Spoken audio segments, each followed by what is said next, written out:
മദ്യലഹരിയിൽ സീരിയൽ താരം സിദ്ധാർത്ഥ് പ്രഭു ഓടിച്ച വാഹനമിടിച്ച വയോധികൻ മരിച്ച കേസിൽ സിദ്ധാർത്ഥിനെതിരെ കൂടുതൽ വകുപ്പുകൾ ചുമത്തും. മനഃപൂർവ്വമല്ലാത്ത നരഹത്യാ കുറ്റമടക്കമുള്ള വകുപ്പുകളാണ് ചുമത്തുക. മരിച്ച തമിഴ്നാട് സ്വദേശി തങ്കരാജിന്റെ പോസ്റ്റ്മോർട്ടം ഇന്ന് നടക്കും. കോട്ടയം നാട്ടകത്താണ് അപകടമുണ്ടായത്. ജോസി ബാബു വിവരങ്ങൾ നൽകും. ജോസി, അന്നത്തെ അപകടത്തിന്റെ ദൃശ്യങ്ങളൊക്കെ പുറത്തു വന്നിരുന്നു. അവിടെ റോഡിൽ കിടന്നുകൊണ്ട് സിദ്ധാർത്ഥ് കാണിക്കുന്ന അഭ്യാസ പ്രകടനങ്ങളൊക്കെ വലിയ ചർച്ചയാവുകയൊക്കെ ചെയ്തിരുന്നു. നോക്കൂ, ഇന്നലെയാണ് ഇപ്പോൾ തങ്കരാജിന് മരണമുണ്ടായിട്ടുള്ളത്. ഇനി ഏതൊക്കെ വകുപ്പുകളാണ് നടനെതിരെ ചുമത്തുക?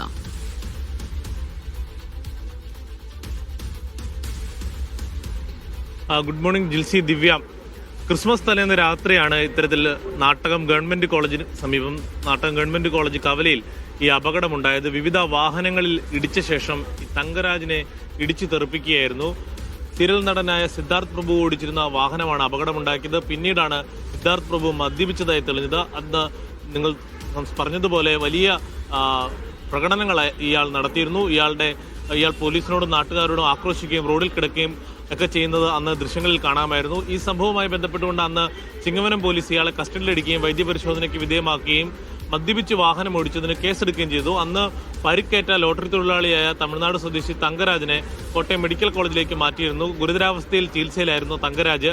ഇന്നലെ വൈകിട്ട് 7 മണിയോടുകൂടി മരിച്ചു. തങ്കരാജിന്റെ പോസ്റ്റ്മോർട്ടം നടപടികൾ ഇന്ന് കോട്ടയം മെഡിക്കൽ കോളേജിൽ രാവിലെ 9:30 നടക്കും. ഈ ഒരു സാഹചര്യത്തിലാണ് നടൻ സിദ്ധാർത്ഥ് പ്രഭുവിനെതിരെ കൂടുതൽ വകുപ്പുകൾ ചുമത്താൻ പോലീസ് തയ്യാറെടുക്കുന്നത്. ചിങ്ങവനം പോലീസ് നേരത്തെ മനഃപൂർവ്വമല്ലാത്ത നരഹത്യാ കുറ്റം ചേർത്തിരുന്നില്ല. ഇനി മനഃപൂർവ്വമല്ലാത്ത നരഹത്യാ കുറ്റവും മറ്റ് വിവിധ മോട്ടോർ വാഹന വകുപ്പിന്റെ മറ്റ് ആക്ടുകൾ കൂടി ഇതിൽ ഇയാൾക്കെതിരെ ചുമത്തുമെന്നാണ് പോലീസ് അറിയിച്ചിരിക്കുന്നത്. സിദ്ധാർത്ഥ് പ്രഭുവിനോട് സ്റ്റേഷനിലെത്താനും അറസ്റ്റ് രേഖപ്പെടുത്തുന്ന നടപടിക്രമങ്ങളോട് സഹകരിക്കാനും പോലീസ് ഫോണിൽ ബന്ധപ്പെട്ട് ആവശ്യപ്പെട്ടിട്ടുണ്ട്. എന്തായാലും സിദ്ധാർത്ഥ് പ്രഭു അന്ന് വളരെ രീതിയിൽ തനിക്കെതിരെ പോലീസും നാട്ടുകാരും അക്രമം നടത്തുകയാണ്, താൻ നിരപരാധിയാണ് എന്ന തരത്തിലുള്ള പ്രതികരണങ്ങളാണ് നടത്തിയത്. പിന്നീട് ഇയാൾ മദ്യപിച്ചതായി വൈദ്യപരിശോധനയിൽ തെളിഞ്ഞതോടുകൂടി ഇയാളുടെ വാദങ്ങൾ മുഴുവനും പൊളിഞ്ഞു.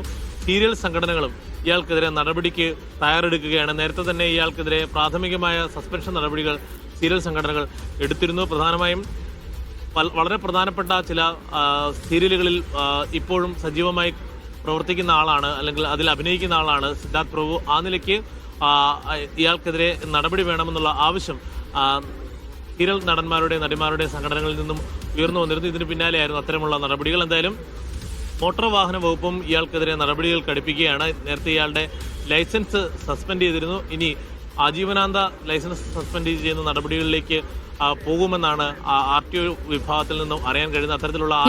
അപ്പോൾ നടനെതിരെ കടുത്ത നടപടിയിലേക്ക് മോട്ടോർ വാഹന വകുപ്പ് കടക്കുന്നു എന്ന് തന്നെയാണ് വ്യക്തമാകുന്നത്. എന്തായാലും അത് വേണം, അല്ലേ? മാത്രമല്ല, ഇതിനകത്ത് വേറൊരു കാര്യമുണ്ട്. ഇപ്പൊ മനഃപൂർവ്വമല്ലാത്ത നരഹത്യ എന്ന് പറയുന്നത് ഒരാൾക്ക് ജീവൻ അപ്പുറത്ത് നഷ്ടമായിരിക്കുകയാണ്. അപ്പൊ ഞാൻ പറയുന്നത് സാധാരണ ഒരു അപകടം ഉണ്ടാവുന്നത് പോലെയല്ല, പക്ഷെ മദ്യപിച്ച് റോഡിൽ കയറി വാഹനം ഓടിക്കുമ്പോൾ അത് തന്നെയാണ്. കാരണം സാധാരണ നമുക്ക് പലതരത്തിലൊരു അപകടം പറ്റാം, പല സാഹചര്യങ്ങൾ കൊണ്ടുപറ്റാം. പക്ഷെ മദ്യപിച്ച് വാഹനം ഓടിച്ച് അപകടം ഉണ്ടാക്കിയ ഒരാളുടെ ജീവൻ നഷ്ടപ്പെടുമ്പോൾ കൃത്യമായ നടപടികൾ, അത് മനഃപൂർവ്വമുള്ള നരഹത്യ എന്ന് തന്നെ എടുക്കണം എന്നുള്ളതാണ് അഭിപ്രായം. ഏതാണ് ജോസി ബാബുവാണ് നൽകിയത്. ജോസി, തുടരുക.